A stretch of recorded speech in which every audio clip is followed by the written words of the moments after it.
Superman and Lois, Season 4, Episode 8. Let's talk about it.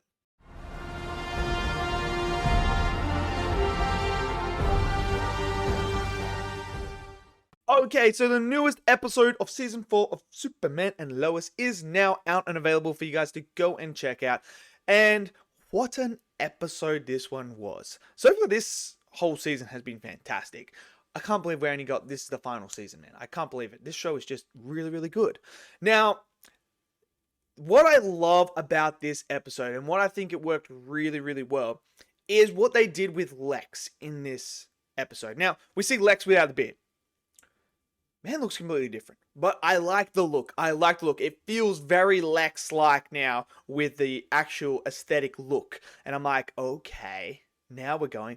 But what they do really, really well is they showcase you just what Lex is about and how he goes about his business and why he's so successful. Now, there's this one particular scene where obviously he gets this group of reporters to come in, the Godfrey Show, I think it's called. And so he's going to do an interview exposing Lois as a liar. This is the big plan. So they're going to do all that. And in the meanwhile, when he's explaining all this, obviously Godfrey is eating it up. He says, I challenge Lois to come here tonight and debate me on this topic. So that's already in motion. Obviously Godfrey's like, yeah, bring it on. Ratings, here we go.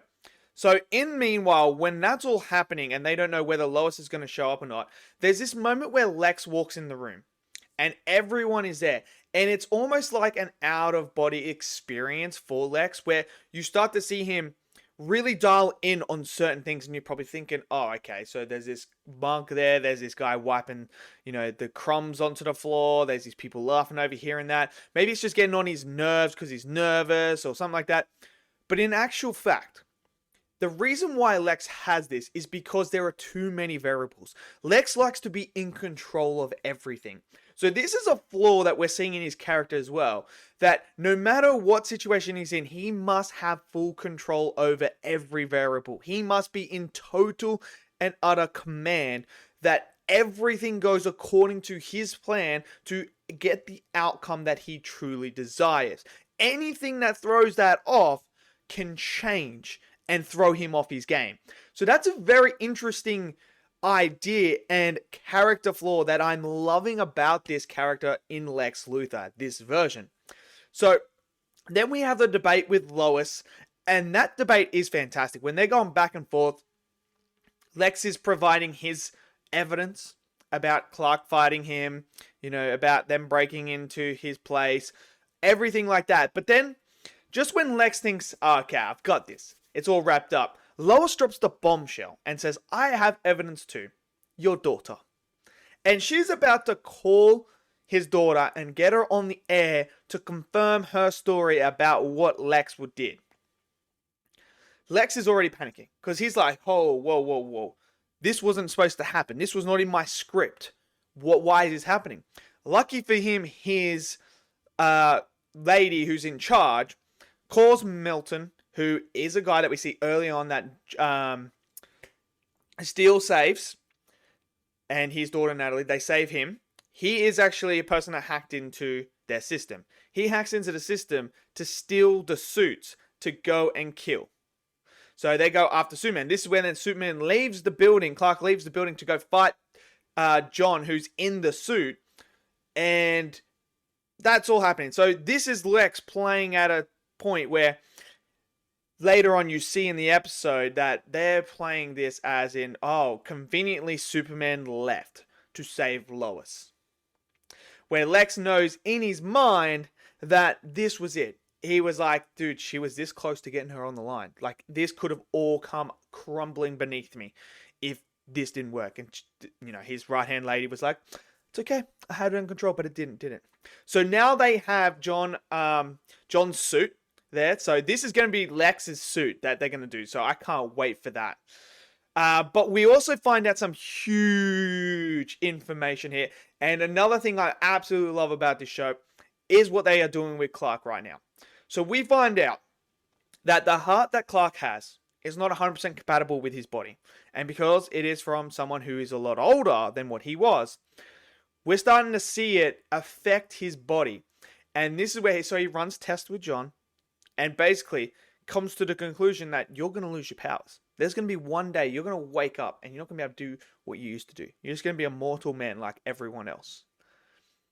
So this is this is what I love, is they get Superman and they just continuously put scenarios in where he has no control over. He can't physically fight this. This is something that he's got to deal with mentally now. And it's when they're sitting at that table at the end of the episode and he's explaining to Jordan and Jonathan about this and like, I'm not going to have my suit, my powers, everything like that. Brilliant. Just fantastic. You can feel the emotion coming through. You also have the stuff with the kids, with Jonathan and Jordan, who are now starting to understand what life is like in the spotlight. How this is all, changing their life. Reporters asking them everything. And it really, really affects Jonathan, sorry. It really affects him and Candace's relationship, because Candace threatens to break up with him. So he goes and visits her, and she basically says, look, I can't do this. I'm being asked by reporters to, tell them about what it's like dating you. And, they're offering me more money than I actually have earned in a month or stuff like that. And, this is where you can just see that Jonathan really cares for Candace, and he's really to do whatever he has to do to make her feel comfortable. So that's all brilliant. I just love how, Jordan, who's gone through all this with Sarah, is pushing and helping his brother make sure that his relationship doesn't fall. I love that about that relationship. I just love those two. They're just fantastic. And then obviously Natalie's suit comes to fight them. And we get this really awesome moment where they team up, destroy the suit. And this is all going on. We also have the stuff with Natalie, who is trying to juggle work and social life. And she's struggling to find that balance. But after this attack, she's now all in to protect. She was doing it for her grandfather, but now she's like, no, I'm doing it for me because this needs to be done. So, again, another fantastic episode with a lot of character stuff and a lot of different things that are setting everything in motion that I cannot wait for the next episode. Man, this show is just becoming better and better each time. It's fantastic. If you guys have not started watching this show, what are you doing? Watch this show. It's freaking awesome. So, yeah. So what's going to happen with Clark moving forward? What's going to happen with Lex Luthor moving forward? And what's going to happen with the boys? That is the big thing. So let me know what you guys thought of episode 8. Did you guys enjoy it? Smash it down in the comment section below. Smash that like button for me. And click subscribe. And I'll see you guys in the next video. Until then, stay safe and peace out.